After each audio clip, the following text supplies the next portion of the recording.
Hello. There we go. I've got a weird propped up microphone here because I've got the extra mic stand. So this is me having to lean into my mic like a pro. Boom, boom. Alex, thank you very much for joining us on the show again. Like this is like, it's like I love having you. Third, fourth time. I think it is the third, but we've done one test as well. We did one that I ended up throwing on Thorskin because it was like, let's just see what an interview sounds like when you're doing it as a good boy, you know? Yeah. Because Thorskin's quite a naughty show, but that worked out really well. And you know, you've been with the Biscuit from the beginning, and you've been a huge catalyst for what's going on. Yeah, that's kind of where I see myself trying to help, you know, when I see some stuff happening in the town that I'd like to see more of. Yeah. I just jump in and try and help out, because obviously I was in a job where that was kind of my job to do, but now I just see it as, you know, fun. It's a great bit of initiative because, like, you know, do you remember that first ever? If it was a planning meeting for the Darwin Festival, where I had to stand up and sort of tell people what this was, and I pretty much stood up and I was like, "Podcasts are the future. If you've never heard of a podcast, you will pretty soon." And it's gone that way. It's gone that way. Podcasts. And I remember I had to convince people that they need to give you just a bit of money to get a microphone so that you can interview people properly at that time. Like, was it for a second mic or for a mixer or something? Yeah, it was. It was for that microphone you're talking into. Oh, now. Awesome! Yeah. And for a Tascam, it was about 230 quid, I think it was. It was just enough to make it so that things were a bit easier, because like this equipment is it's not cheap. Some of it is, you know, like these little mixers and things like that, but like the microphones are super expensive. So for what you did for me at the beginning of doing this Biscuit thing, I am very appreciative of you and the bid, you know. It was selfish, obviously. Because it was my job to do, but also, you know, it's a thing. Let's jump into evolutionary stuff. Reciprocal altruism, tit for tat. It's, you know, I was expecting that I'd do that for you, but then you'd do the promotion of the festival, which you did. You interviewed people. At that time, that was not a thing. A crazy, and I'm looking forward to doing it again. I was literally going out, recording an event, coming back, editing it, getting ready to go, and then going back out again. That was like 2 weeks of absolute craziness. But I loved it. I loved being thrown into all that content because, I mean, you know me now. I love a good bit of content, something good to stick my teeth into. That's what I'm all about, you know. I'll try to give you that, because today I have a few notes that just to keep me grounded, because we can get on tangents. So it's going to be on you to just like keep me away from tangents, or sometimes bring it back to earth. Let's get in deep with it. I'd love to give the listeners something to get their teeth into too. You know, I mean, like, this is the Biscuit. We can talk about whatever we want to talk about, and if we're going to go into Charles Darwin, if we're going to go into the festival, let's do that. You know. So but then you're not going to be keeping yourself as a good boy. You know, and you're talking about like not getting yourself in trouble, and getting into Thorskin. No, I'm joking. I won't get into Thorskin. It's nearly happened a few times. So, you know, so we were talking about something I did accidentally. So I've started doing the keto diet. Have you? Yes, I have, and I lost sort of 6.5 kilos now. This is going to turn into the keto podcast because I'm always talking about. I feel like, you know, but the first sort of week or so, I was like just getting on by with whatever bits of energy I had left, right? And I've been doing stupid things like going to fill up the coffee pot in work, but ended up pouring the coffee into my mug rather than the pot.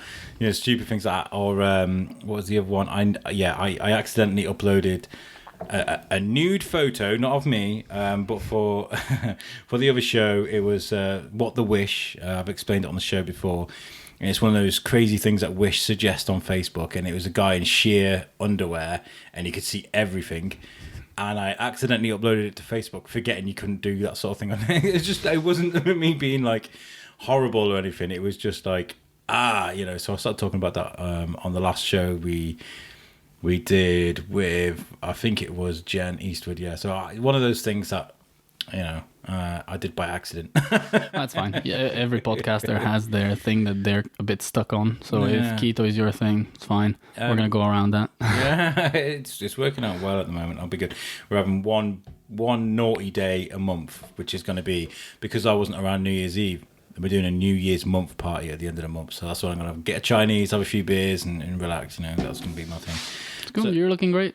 Well, I've lost quite a bit. I mean, this T-shirt that I'm wearing right now was really like tight on me, and I was like, oh, well, that's another one gone, but it's like really loose. I'm doing well. I'm enjoying it. So what are you doing with yourself these days? Last time I spoke to you at the flax mill. Yeah, I know, right? It's been a crazy year for me. That took me. So I used to work in the town for the Shrewsbury Business Improvement District, and then I really wanted to move away and find another job. Ended up working for a business improvement district in Bristol. Oh, wow, Bristol City Centre. Yeah, my heart is in Bristol. I love it there. I love Manchester as well. You are a well-travelled boy. I like to travel, but then something keeps bringing me back to Shrewsbury. You got the bug. In a good and a bad way. I mean, I it's like become a home. I'm not from here, but home is a bit like that, push and pull.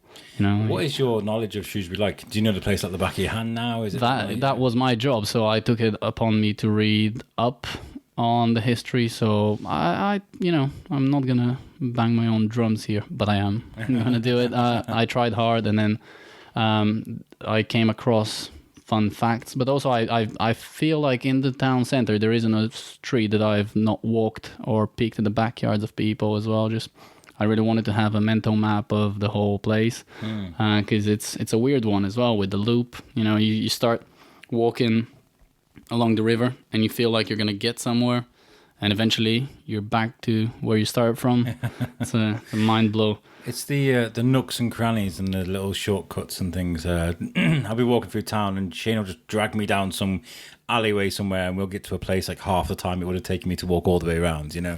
And I'm like, I don't know, this was it. Even now, I'm finding new places. It's great.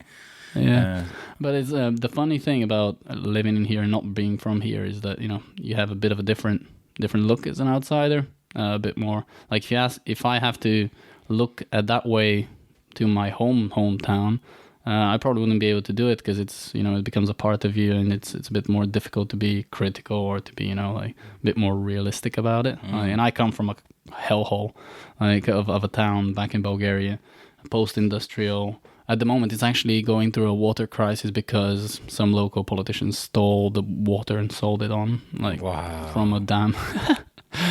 It's actually famous. It's become a famous town, so like people know about it, but they know about it because it's kind of considered as one of the worst places to live.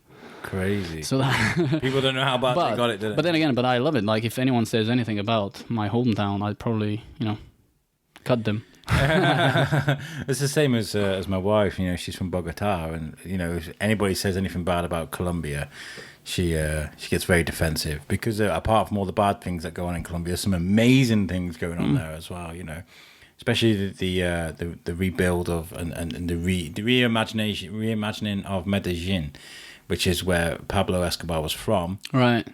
And they put loads of money into like making it a nice place, you know. So you know, yeah. Now there's a tourist pull. I'm assuming for dark tourism. I've seen some programs. Yeah, there is. Yeah, you can do the Pablo Escobar tours and things like that. But that's the same everywhere. You can go to Chernobyl and see where lots of people died. You know, it's a crazy trade is going on.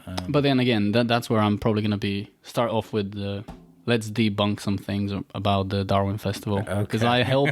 I'm worried about this. I help to build this, but let's you know, talk about some of the dramatization, some of this tourism, you know, obsession with, you know, just making everything into a commodity, right? Okay. So, because you were asking me, you know, how much do I know about Shrewsbury? When I was researching stuff, I just couldn't believe how much Darwin gets missed out. Right, as an outsider. You always used to say that. You always said that. Yeah. It was difficult for me at work though to get any sort of funding initially to even do little leaflets and booklets that had Darwin, because, you know, it's original Shrewsbury. You know, Shrewsbury wants to look modern, because that's how cities look like. So trying to copy the bigger guys, and, you know, having that kind of sense of, you know, not being big enough. And Paul in his podcast talked about like how Shrewsbury doesn't, you know, shout about itself enough.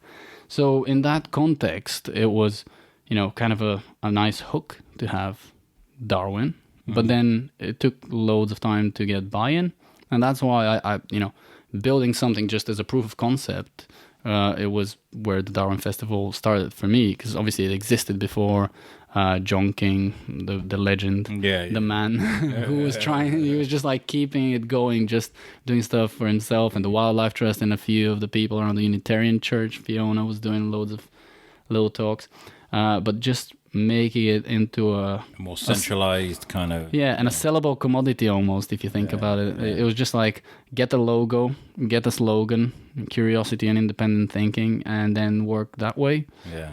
So that takes you only a certain place, though. That takes you only to a certain level, and we've hit that level.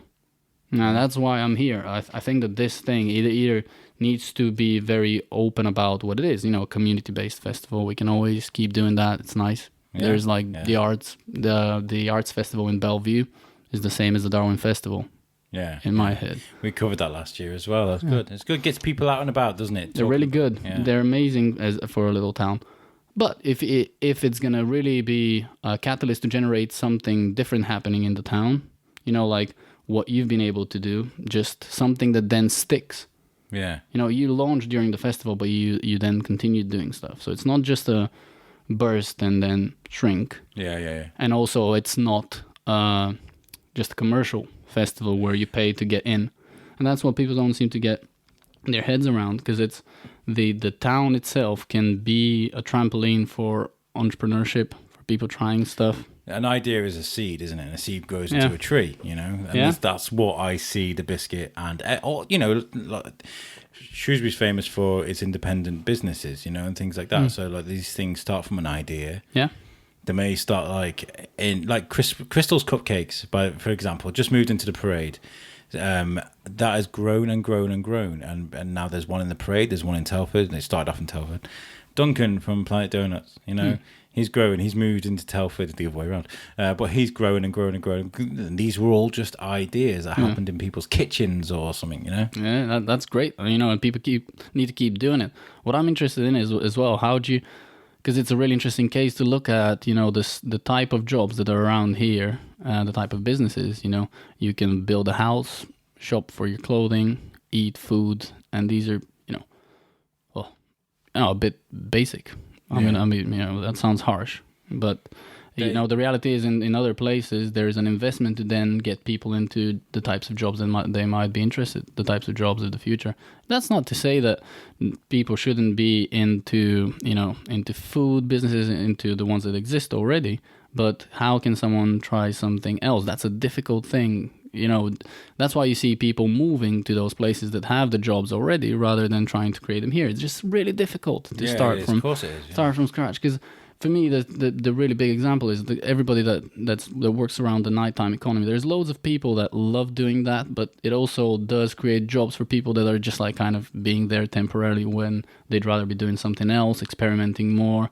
And there is an opportunity for them to try out something different. It's just either this or move to a bigger city. Exactly. So I have no idea how it actually works. That's why, you know, it's a bit of an experiment, the whole thing, how I've looked at it. But there's always a desire to get to London for some people. You know, be out there and you know, bashing it out with the big guys. You know, it's kind of like it's a real romantic idea for some people. Yeah. But you've got to be realistic at some point and realize that, you know, not everybody's doing that. And I think I was talking to someone a couple of weeks ago about how there's a lot of noise in places like London, Birmingham, Manchester. So it's really hard to kind of stand out and shine, you know? Oh, yeah. Oh, it's competitive as hell. And it comes with, you know, its own banes of existence, you know, bad quality of life comes from urban environments. So often, you know, it's just pollution at the very basic. Is a thing. I don't know if you've seen... Personal space, man. I like my personal space. Yeah. And that's why, you know, I never criticize Shrewsbury for what it is just out of, you know, any sort of bad place. It's just I want it to be better because it's kind of become a part of me because I see it as home. And then seeing how it can have its cake and eat it. Maybe that's what I'm thinking about always, you know, it's like it can have all of this great space and, you know, the greenery, the indies, but also... can we not all have to travel to get work, you know, that pays or is in a certain field? Because that's what was pushing me away. You know, that's why I travel around. There's lots of innovation, especially around by the football ground and that towards that side of the town. There's lots going on, lots of businesses, offices, and things pulling up, and you know, new estates. We're moving to one of them soon. We're moving opposite just up from the football ground to one of those new houses. So we're going to be moving soon. But all around there's innovation going on everywhere. There's all these new businesses popping up, and you know, there is space to do it, which is good. And it's really cool to see like how the town center has, you know, been, you know, resilient enough. You know, we're still after a crash. You know, people forget that it takes a lot longer for things to recover. You know, 2008 is not that long ago. You know, people look for other reasons for why we're in difficult economic situations. That's still dragging on. But Shrewsbury actually didn't get hit that bad. You know, no, there's some towns that haven't recovered. I mean, no disrespect. I mean, it's a place where I grew up, but you should walk around Wrexham. Places like Wrexham are just boarded up shops everywhere. You know, there's some places that got hit really hard during the recession. Yeah, but that's the thing. That's always been the thing that I'm concerned about Shrewsbury. Is just like the comfort, and you know, like that's good enough. That kind of a thing, and it, not good enough from the place of, you know, we have it good, and that's why we're not going to try. But it's just like no belief that it can be a bit more, and that's kind of where the whole, let's celebrate Darwin, and then with a little sleight of hand, the place as well. Because that's what listening to Paul's podcast with you made me think about again, just reflect on, that's what we're doing, you know, celebrating Darwin, but really, it's about the place. Yeah, that's what he said. He said it is about the place as well. Because, I mean, yes, Darwin is from here, but he's only, I mean, for what Darwin's famous for, he was only here for a short while, and then he went off and conquered the world, you know? Well, that's a really interesting one, because that was the myth I was trying to dispel when trying to set up the Darwin Festival. Was people would say, "Oh, but he left, didn't he? Because he didn't like it here." No, he had things to do. He had ambition. Yeah. But it's also because it is a narrative that matches what happens at the moment. Shrewsbury is a kind of a leaving place. You know, leaving places get, you know, you get born there. It's really nice to have your family there. It's like a uterus, you know.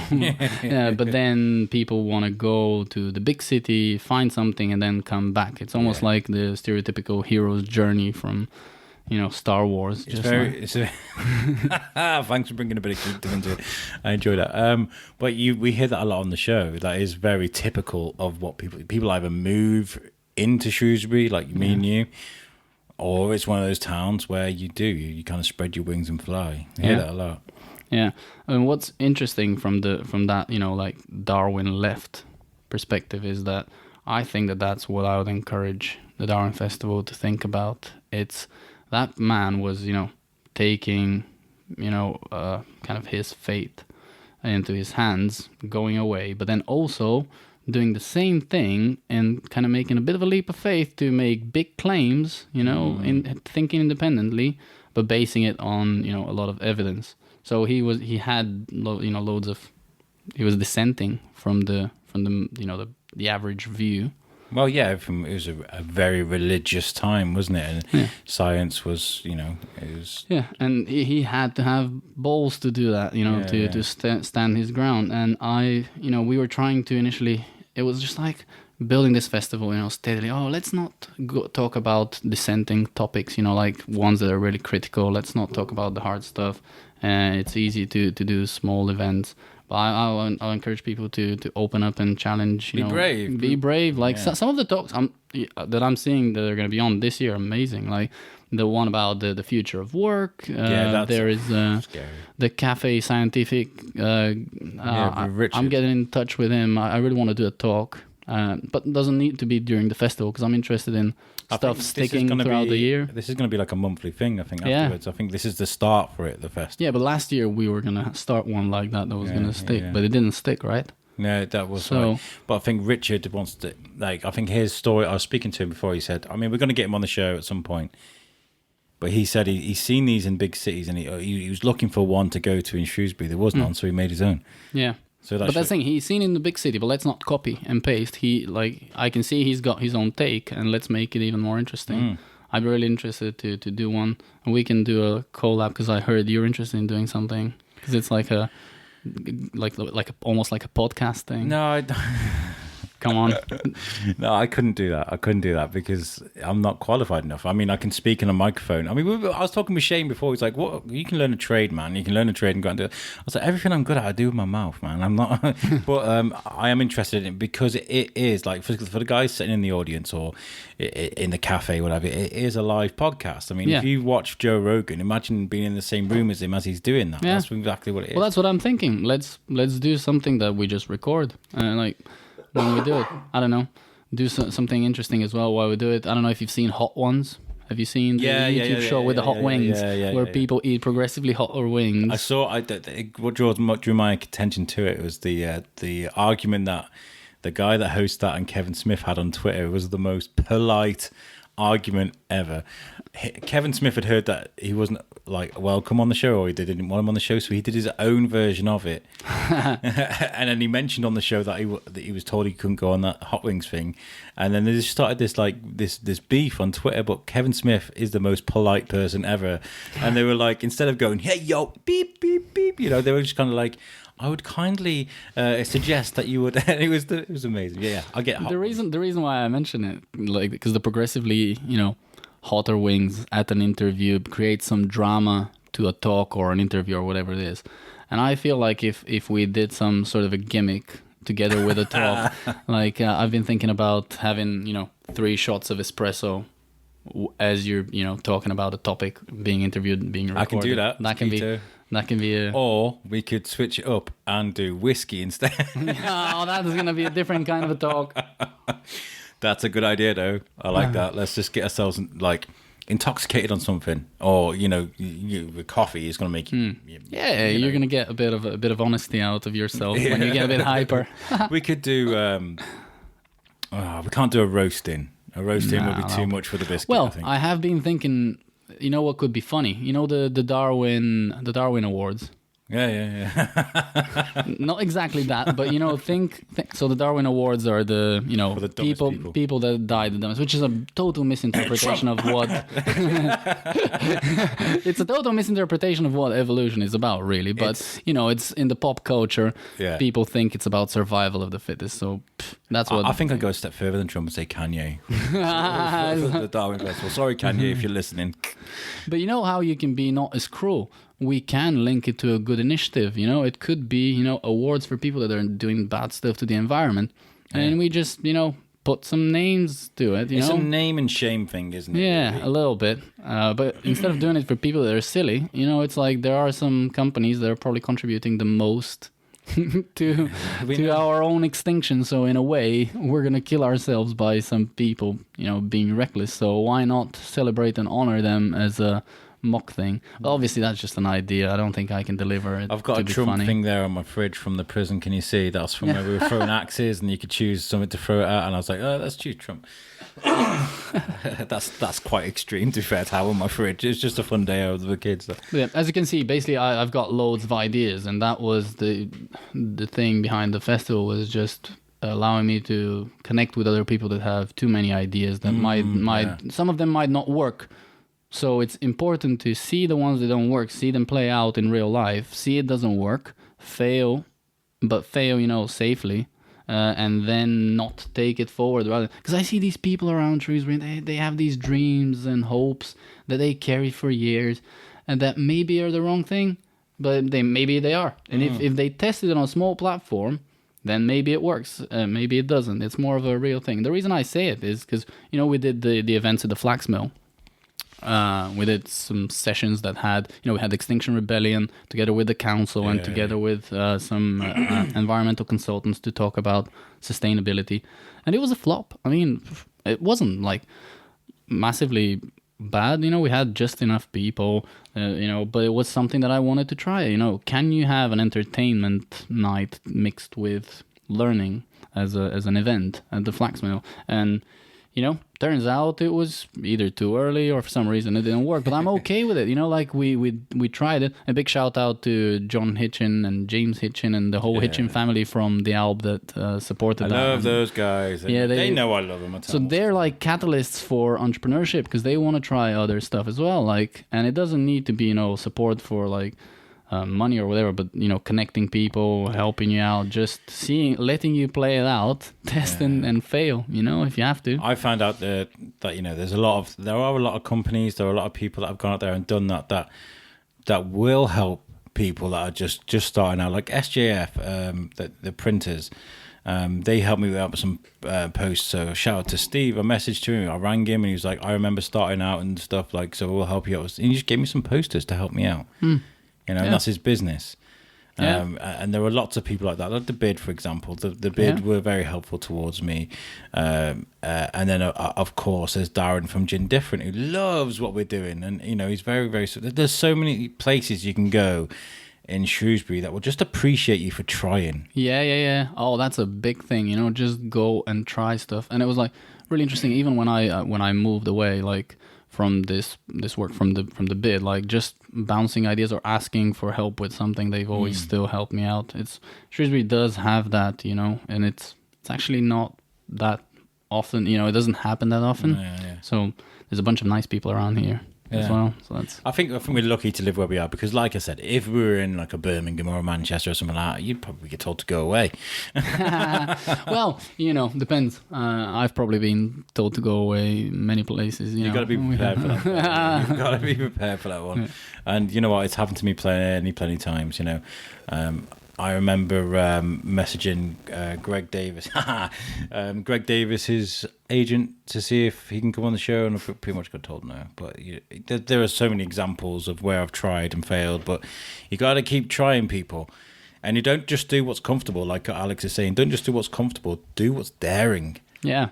And then on a small scale, just doesn't need to be big. And that's why use this Darwin Festival. You shouldn't forget that this is free. It's yours. It's owned by the people. It's not owned by anybody. Yeah. That's something I really am insisting on, because I know that some of the guys that are arranging the festival, and I think Paul kind of hinted at it, having centralized ticketing, centralized blah blah blah. That's the old way of doing stuff. This thing needs to be networked. It needs to be people seeing it as a platform to try stuff.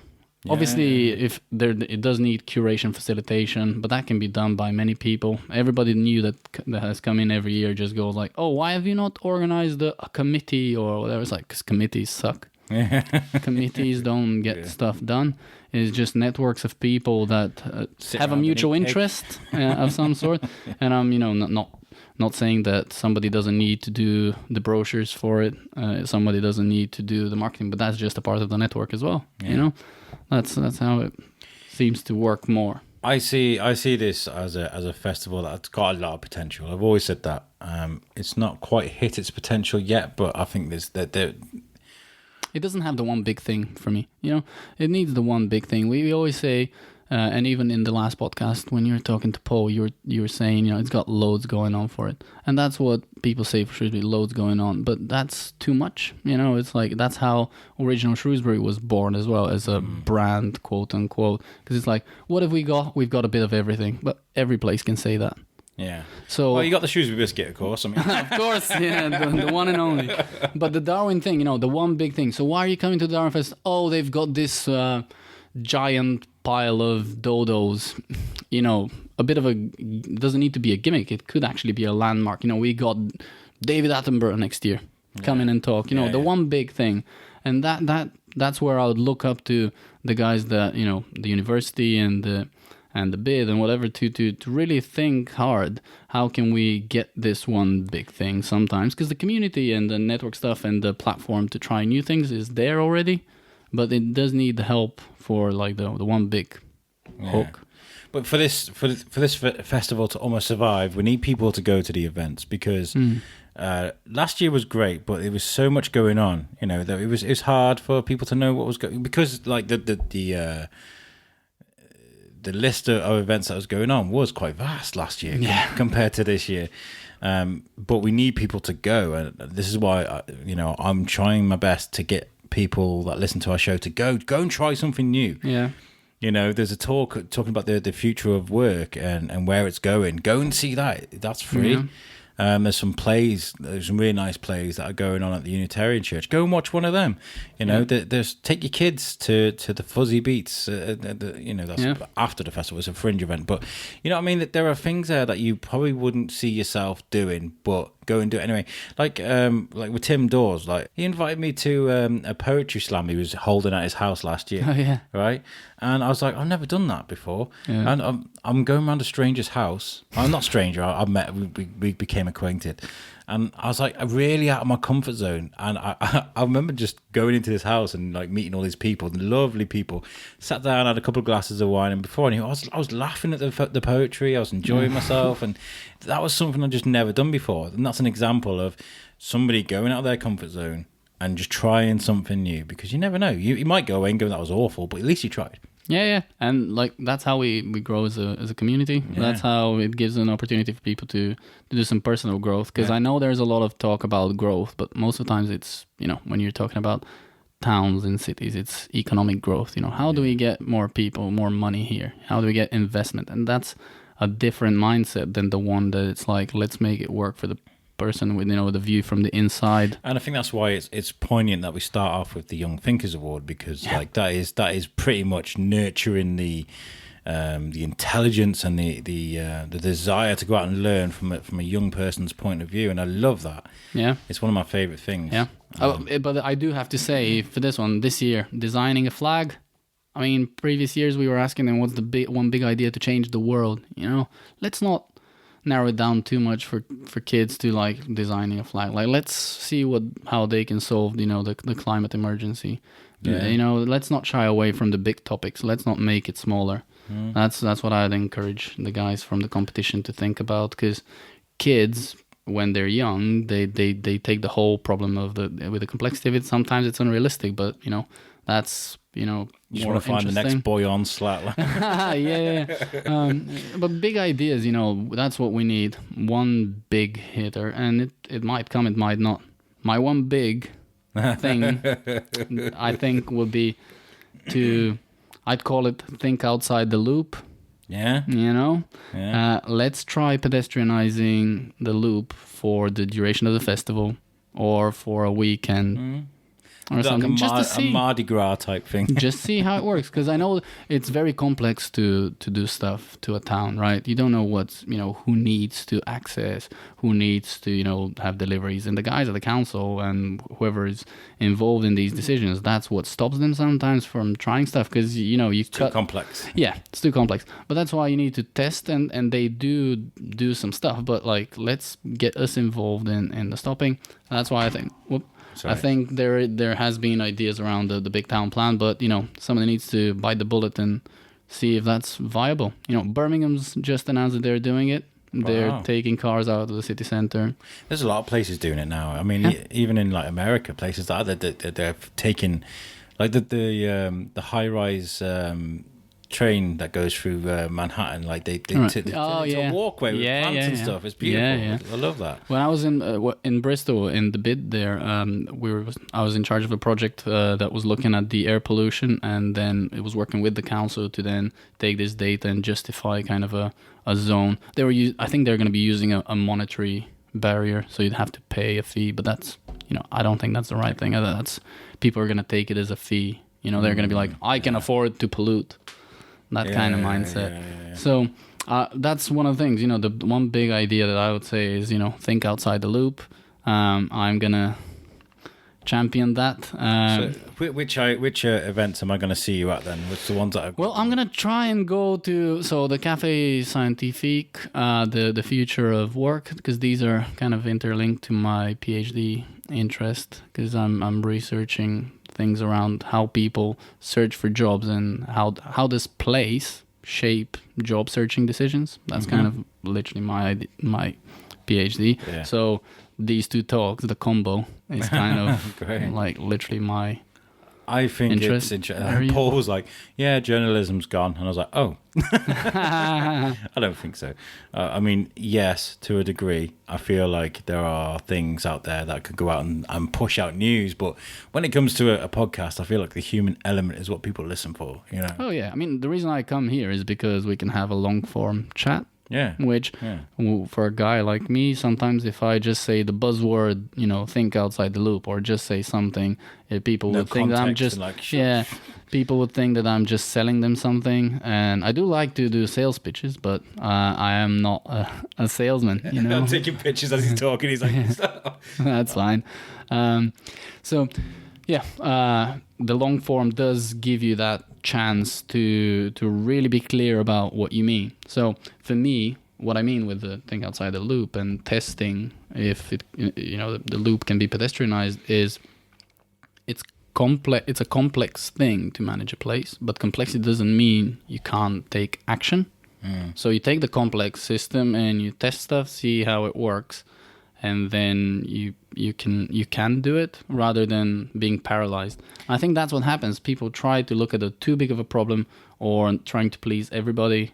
Yeah. And then that's I mean, when it comes to pedestrian closing roads, like, the public like, I mean, they want about closing the walls for, like, they were talking about for like 10 months or something, so they can do something with the school. Yeah. And the uproar, I was like, oh wow, this is going to get interesting. Like, but that's to begin with, because people in cars get upset and they get angry because the roads are a bit inhuman. Yeah. It's a bit of a weird thing. I get myself wound up when I'm in the car as well. I'm not saying that what I'm suggesting isn't outrageous, but that's why we have a platform to talk about the outrageous stuff, the festival, and then test the outrageous. Okay, if we need to wind it back down, what does it look like? Well, look what they did to Shop Latch, that all that greenery out there that people were sitting out enjoying last summer. I hope they do something like that again. It was brilliant. Yeah, we managed to. That's when we were promoting the Flax Mill event, and we took a mini golf that we built from scrap. And we put it next to the park as well, so it was cool. Yeah. It's I don't know. Maybe I'm just a dreamer, but I think it's one of the things that can positively affect the overarching quality of life of people in the town. Yeah, And to be fair, like, one of the first things I ever noticed, this isn't a dig, Shrewsbury, okay, so I don't think I'm digging at you, but the first thing I noticed about Shrewsbury when I first moved here is how willing people are just to risk their lives to cross the road. They're very Shrewsbury people. They walk straight in the road, in front of cars, straight past it, and I was just like, wow, there's a lot of people that do that. Just cross the road without looking or whatever. Yeah, it seems to be like a Shrewsbury thing, like darting in front of. But it's also because the roads aren't designed to mix that well with the pedestrians. And then I'm not saying that because there are specific things in the designing of cities that don't allow that to happen. But again, I'm sick of listening to practical minds saying how impractical it is to do the right thing. Like, let's try. Yeah. I mean, increasing the footfall through certain areas. We can increase the football too. That would be amazing. Shrewsbury Town FC. Yeah. in the middle of the centre. Well, they're playing Liverpool. That's going to be bedlam, but that's going to be good for the town too. But like, increasing the footfall around certain parts of the town would be great. I mean, there's certain, especially around by the parade. I mean, I'd love to see more people around there. Yeah. And there's no reason why they can't find some way to direct people towards there, like as a way through for people, because the parade have been fantastic for giving us that space that we were using right now. But I'd like to see more people there looking around, because that shopping centre is amazing. I think I always compare it to like an old bazaar or something, where you find like trinket type shops and little hidey hole, those little shops. So like, tell you a story though. Once I was in that shopping centre. Yeah. And I was in one of the toilets in the cubicles. Yeah. And somebody grabbed my ankle from the other cubicle.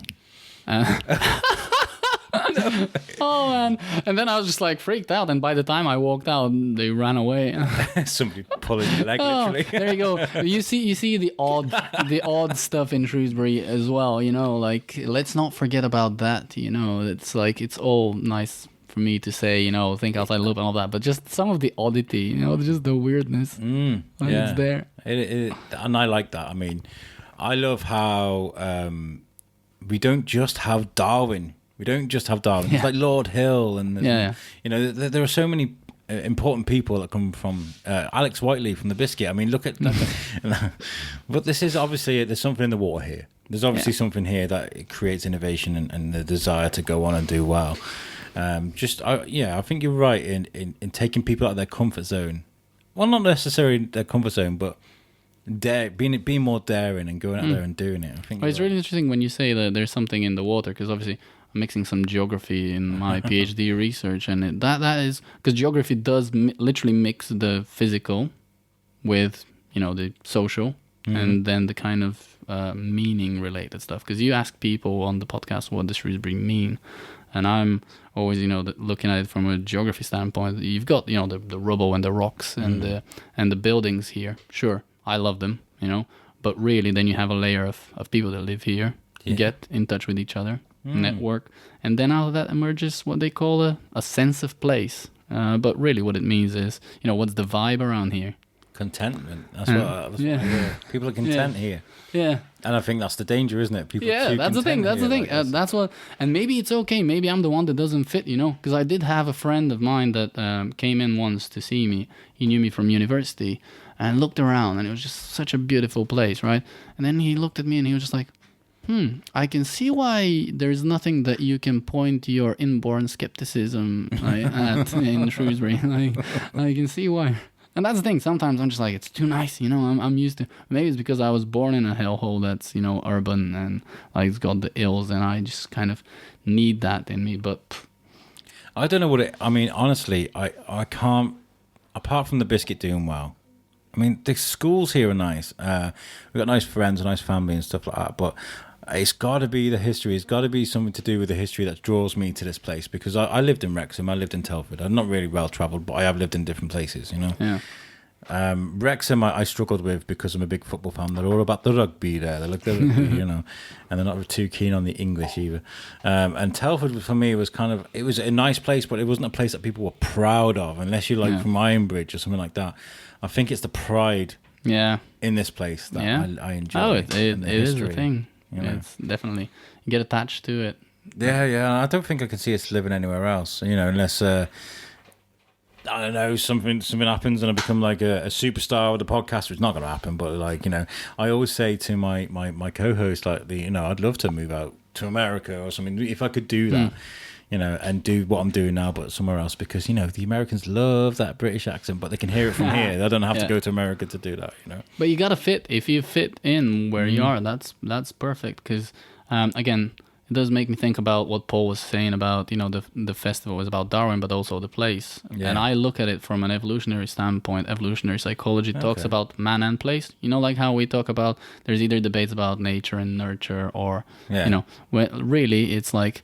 Human nature is human plus nature. You always have that link of you're making sense of your environment. So that's like the theoretical perspective, if you like, on fitting with what's around you.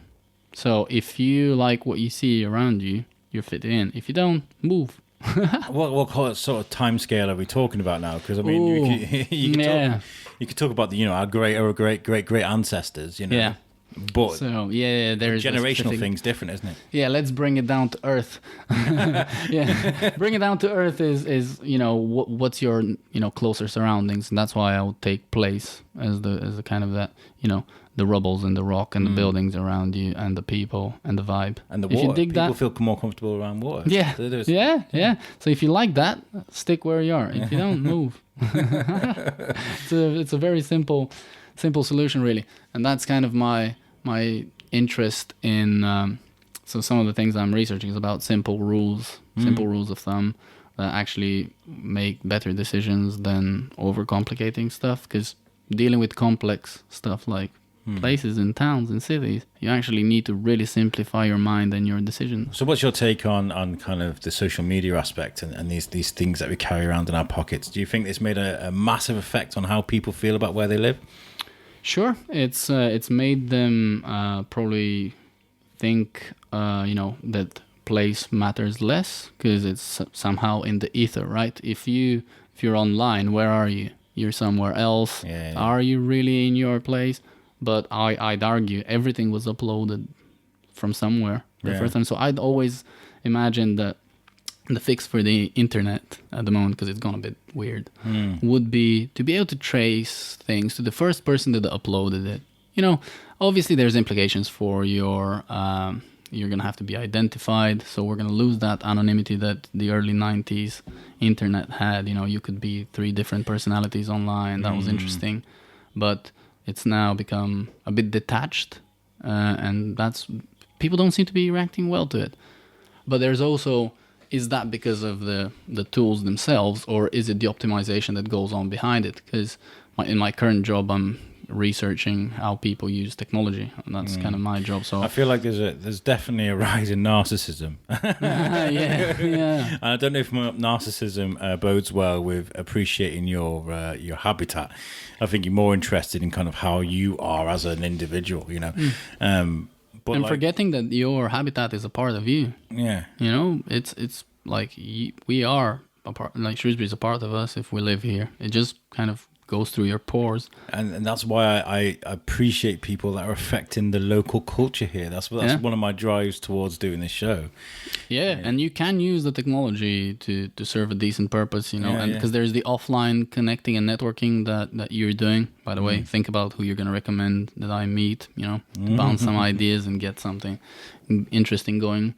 But yeah, that's how you can use it for good. But it's become a bit weird. Yeah, I'm not a technophobe, because I actually work in a digital consultancy, but because I can see how it's misused by people that because there is a lot of optimizing going on. People are being very easily controlled because you have the data. You can see when to nudge them for a different thing, and then when that is motivated by a profit margin, it only goes one way. And we know how it works. We know how profit works. It tends to accumulate, into a few We've seen people. a lot of old tricks, propaganda, things that have been used now. It's just, and people are easily moldable. Like Cambridge Analytica proved that. Oh, yeah. But, I used to get called a tinfoil hat guy because I was a big fan of... there's a researcher in Stanford called Jaron Lanier who was talking about the problem with all of these kind of behavior modification loops, which social media really has become, because they want to show advertisers that they can modify your behavior. That's their sales pitch. Yeah. And then an advertiser would pay for that, in whichever way. Is it going to be to buy, washing powder, or is it going to be to vote? So that's where so he was talking about that very early on. And I used to get called names when I was saying it, but I was just like, I can see how it's already happening. And then when things like Brexit happen, and here obviously there's other factors, but people using that medium in that way, it was kind of, there it is. There it goes. Yeah. And like the whole the Snowden thing, the webcams, things like that. I think it would only bother me if I was up to no good. I mean, if people want to sit and watch through my webcam, watching me dance in the towel. But you see, that's a false security that you don't stand on that one, because we all deserve privacy. And I know I'm contradicting myself with saying my dream of a thing. I'm not saying it's a good thing. I'm just saying it does need to be addressed. Of course it does. But at the same time, I'm kind of like, I'm not massively, but I am. No, but the thing is that it becomes background, right? And even me and you, we're talking about that propaganda that works on other people. The propaganda that works on us becomes background. We don't notice it. And that's, a kind of an evolutionary psychology insight that we kind of know of. Something that's familiar goes into the background, so then you can work in more automatic ways. Yeah. But your automatic system gets hijacked very easily by stuff that's not, It's like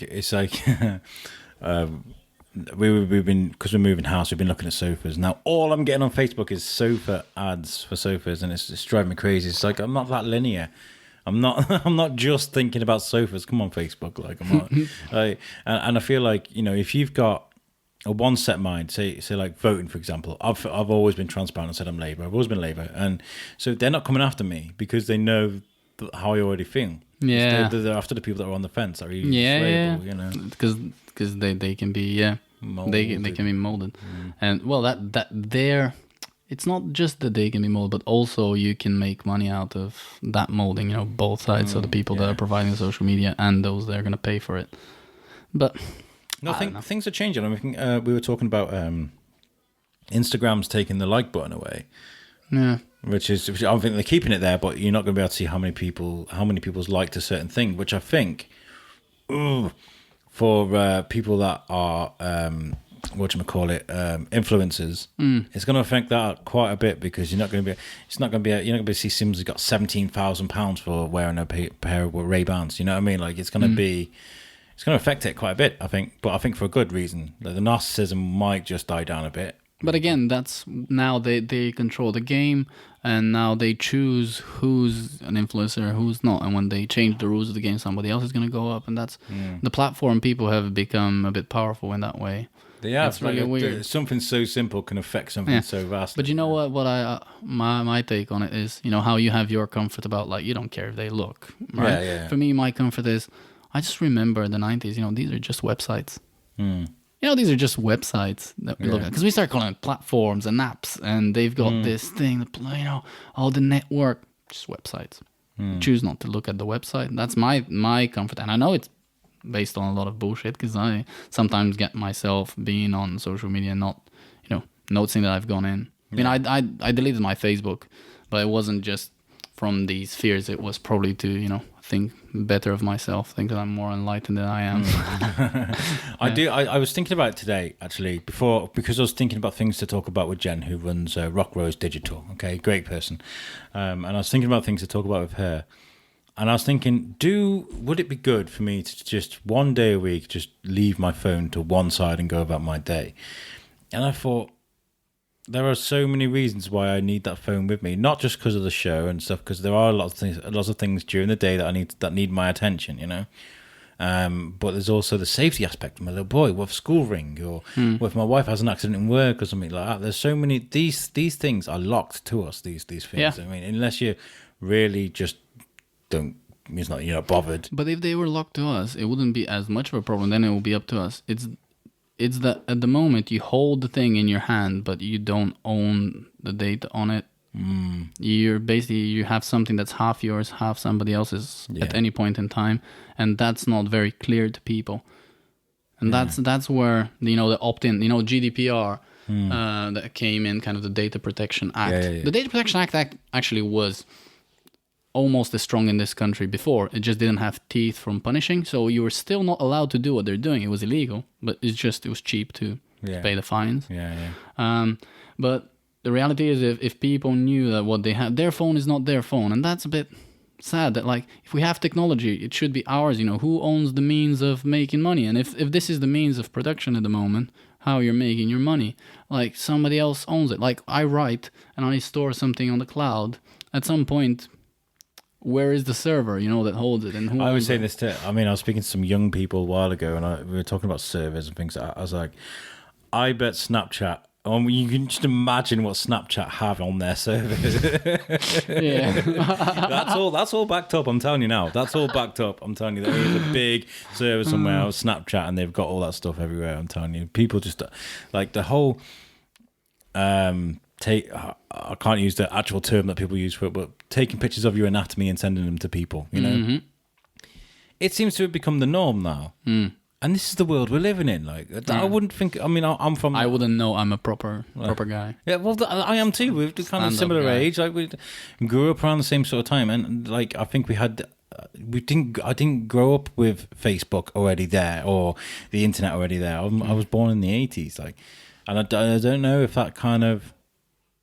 That generational thing is important, or whether I don't know if it just. But I also think a lot of what we're talking about here is the stuff that becomes prominent online because it creates a bit of friction. The big pics become famous. The big pics. The big pics become famous because they're outrageous. Isn't it outrageous that such a thing happens? Algorithm picks it up. People that are outraged click more. So that becomes a thing. It's probably not as prominent as we think.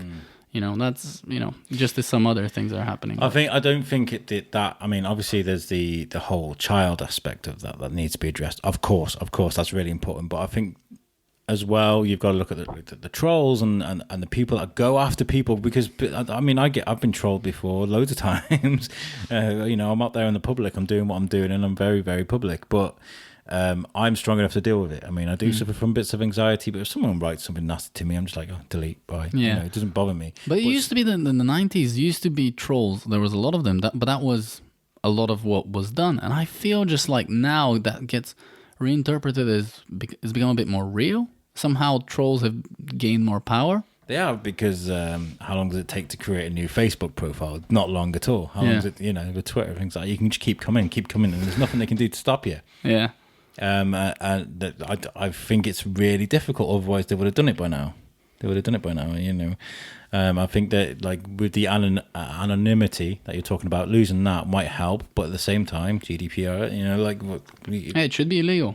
A lot of the stuff they're doing, you know, that you know, your data is your data, and it's anything that, you know, can identify you. And I think where GDPR falls short, but that's probably too technical, and I'm not that sure if I'm that familiar with how it works. But I think there is a problem of us not owning our metadata, which is data about data. So, like, how many times you've logged into something and all that, and because that's the bit that actually is useful to a lot of people. Because if they know the pattern of when you like to click on your phone, then and they give you a notification just then, that's basically a Skinner box, which is, you know, from the old behaviorist guys in the 60s that used, you know, the guy Skinner used to train pigeons with stuff. And a Skinner box is basically a thing where, you know, on one side you have a reward, on another you have something that is, you know, going to shock you, and you learn how to, you know, avoid the shock and go for the reward.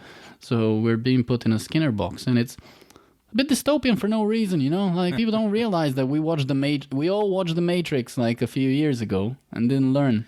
We are kind of, well, yeah. Do you know what? That's a really good point. Like, we are kind of living in the Matrix now. Like, I mean, how many times do we look at our phones? Like, I mean, I know you're like kids. People, I'm on my phone a lot. People are on their phone a lot. They're living in a virtual world. That's it. That's what it is.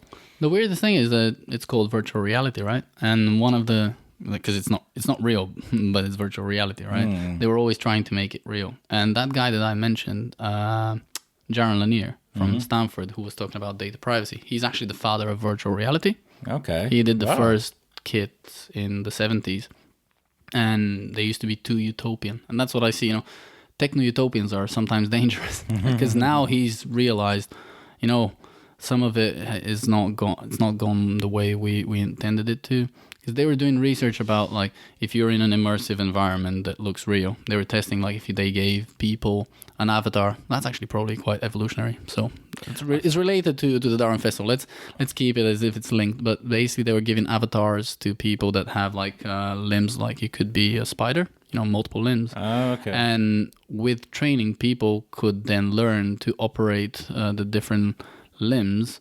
And then they would see that when they were doing that, their brains were starting to get activated in a different part of the brain that was kind of related to more archaic, you know, evolutionary forms, which was kind of a proof for our evolutionary origins. So I'm probably butchering the studies and the thing, but I've just heard the guy do a talk somewhere. It's interesting. I feel like I've evolved a lot, especially as a dad and as an adult, because, you know, I used to play on the Xbox an awful lot. The Xbox was kind of my escape, but now I'm genuinely not even bothered. I've got so much going. I like to create and do things. That's my mind has completely changed. I've rewritten how my mind works. And you've grown, you've learned. That's important. But just for conceptual clarity, because we're here to bring things down to earth, but also be clear, you haven't evolved. Because within a lifetime, you don't evolve, you develop, you know, you can adapt. Okay, I've developed. Learn. Because evolution, a lot of people start getting, you know, really confused, but I'll give you the memorable thing, like how you can remember. The simple rule of thumb of how you can remember what evolution is. It's 3 steps. It's variation, selection, retention. Okay. And that happens at the species level or at the, you know, over long periods of times. But there is a variation of, you know, the genetics and also the expression of these genetics in a phenotype, in the looks of the animals.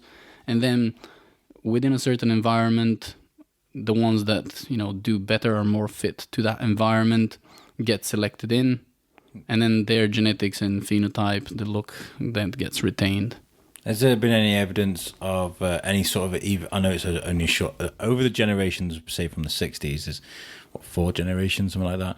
Is there any evidence of slight evolution in human beings? Oh, that's quite a general question. Let's think of something more specific that I can answer, because I wouldn't have an answer to that. I remember seeing a girl on This Morning. It was like it was on thing that she had apparently X-ray vision, or she could like see. Jesus. Yeah, I mean, it was I don't know how true this was, but it was on TV, and I don't trust everything I see on TV. That's why I'm quite skeptical about it. But apparently, she could see through skin like an X-ray. You know. Right. Well, it's possible that there's variation, because that's the thing, that these mutations happen, right? A type of a variation could be a mutation of some sort, or a variation might be just, more of a random process from your heritage. Yeah. But sometimes something might happen that is, might be deemed as a malfunction, but somehow it works out. My son has gills. Yeah, and all of a sudden it's like, wow, that's a nice thing to have, and because I'm not that much into evolutionary science. For me, it's evolutionary psychology is where I'm a bit more. I can say stuff because I've read, actual academic papers, and in there the variation I tend to focus, because I'm focusing on decision making, how people make decisions and how their heads work. So having a variation of approaches to your environment and to your decision, that's kind of is where I can make bold claims. So anything. Does it fascinate you the amount of trash TV there is at the moment, like the Kardashians, Love Island, that sort of thing? Because to me, as a guy that's not an intellectual, I look at that and think, do you know what? This generation's screwed.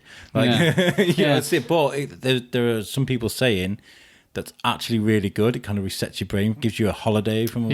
Probably, and it worked for some people. For me, it doesn't reset me, and that's the thing. It's like live and let live, and because that's the type of a variation of what you'd like, whether it's going to be because your head's a bit different or because of whatever. Your eyebrows aren't thick enough. Oh. Yeah.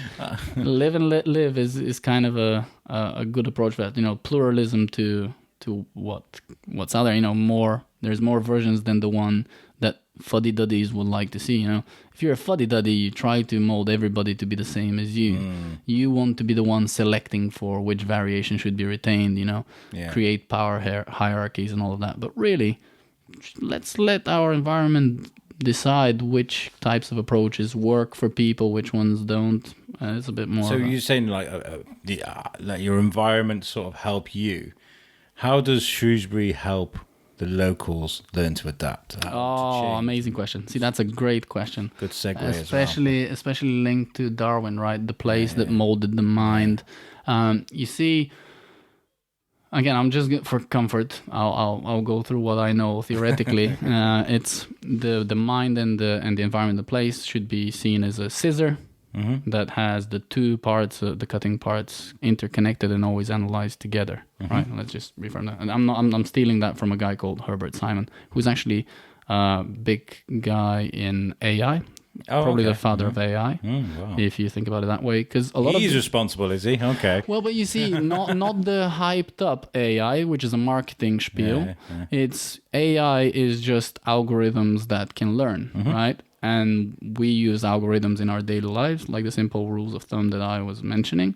It's just that in the digital world, we've put our own rules of thumb into that, but now we can program things to develop their own rules of thumb rather than formal logic to solve a problem. 1 + 1 = 2.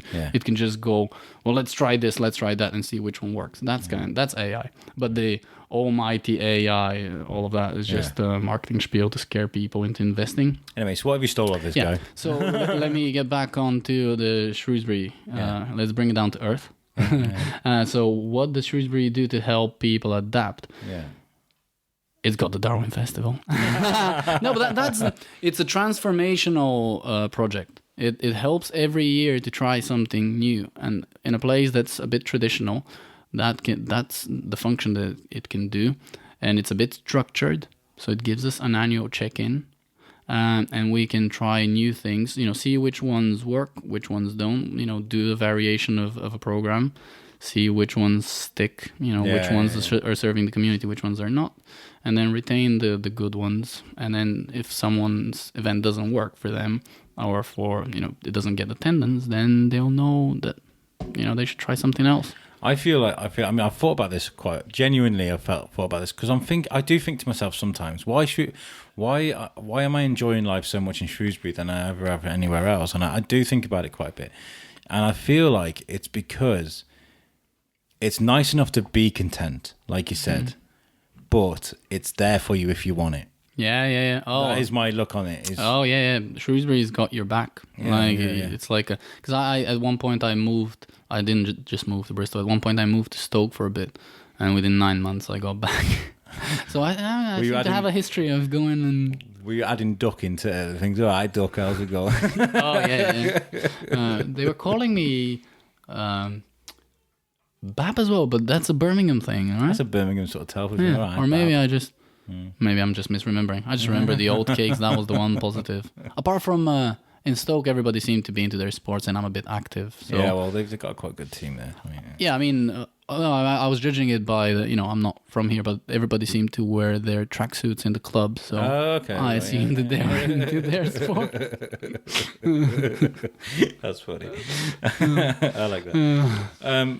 Well, I think we've got a lot to look for. I think the only way is up. I mean, like, Shrewsbury is an innovative town. Otherwise, we wouldn't have so much independence, like, here, like with the businesses and things like what I'm doing.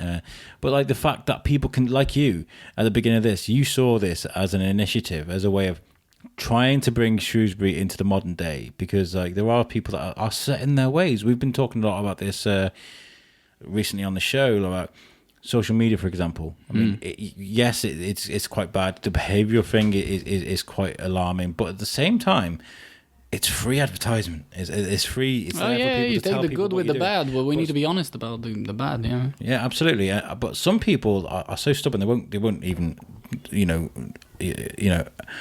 they won't even venture out there on Instagram, Facebook, things like that. And I feel like we need to try and encourage people to try different new things that are easy to do. Take small steps, like, I don't know, if you're looking for a job, or you feel like you could go into LinkedIn, try that, try something new. If you're selling something that looks great, try Instagram. And I'd use the example of this podcast is audio only. It's audio only. We have an Instagram, but our Instagram looks great. We find a way to make nice pictures. I don't know what it is, but that's just a way of showing people that there's a human element behind the voice that you're listening to. Oh yeah. How come you're not doing video? We want to. It's just I'm not too good at, like, setting up cameras and things like that. We need to find someone that can help us do that. But I want to do a once a month live feed for the biscuit, but I don't want to sound like tinny in a room like this. I want the mics to come through the microphone and back onto the. So we need to find someone that can help us do that. Cool. Well, that's probably money. Let me think about that. Yeah, if you know someone that can help, see if something works out. But yeah, I really want to see what sticks from this Darwin Festival. I hope Richard's thing sticks, because I feel like too. The sidebar thing, the Cafe Scientific is an amazing idea. And if you're listening to this now, as the biscuit, and you're kind of on the fence about it, just go on to Eventbrite, look for Cafe Scientific, and just go. It's going to be amazing. And a lot of these things are start-out things, like, so you need to go and give them a chance, because, be brave. Yeah. Oh, yeah, that's a nice one to finish on. Be brave. That was good. That. That was good. That was good. I'm quite proud of myself now. See how smug I look. Nice. Alex, thanks for coming back and talking to me, and also thanks for your support from the beginning. Yeah, I do actually. I remember saying, especially with Thorskin when I started, before I did the biscuit, I always said, I just want to help, man. I just wish someone would just help me, and if someone would help me, I'd never forget it. And I genuinely haven't. What you guys did for me, I'll never forget. And it's the same for everything that's been going on, like with getting the studio at the parade, for Julie sponsoring us for the first time, for Darren at Gin Different Spot. All these people have helped us. They're deep in my heart, because they give me the license to do what I do. So I keep telling you, it's selfish. It's reciprocal altruism. It's just because I know at some point it's going to work for me too. I'm joking. It's nice to see other people do well, man. No, it's nice because I feel like we can have a proper, like, this episode is a good, shows that we can just have a good chinwag about anything. Oh yeah. And I hope to see you at some of the events as well. This will be really good. Because I'm loving that. I do see a return for doing stuff just for the love of it. That's the cool part of it. Yeah. It is good. It's do what you love, people. Do what you love. Anyway, guys, this episode has been brought to you by our sponsors who have just got loads of mentions during this episode, and that's Gin Different. If you're a fan of gin or if you're on the fence, don't worry about it. Go and try it. Go to Gin Different, and that's in the market hall upstairs. They've got a wide selection of different gins, and they're great people as well. They make you up a nice drink. I don't do gin really, but I've had some great drinks from there. And if there's those obscure bottles of gin you can't get at Asda, at Tesco, Aldi, or whatnot, they will get that for you. So thank you to our sponsors at Gin Different. Check them out on Facebook and Instagram. And make sure you check out our website as well, which is the shrewsburybiscuitpodcast.co.uk. That's brought to you by our friends at Web Orchard. Great little website, looks fantastic. Check it out. So, Alex, thanks again for coming on the show. It's been nice to see you again. Cheers. Till the next time. Peace out.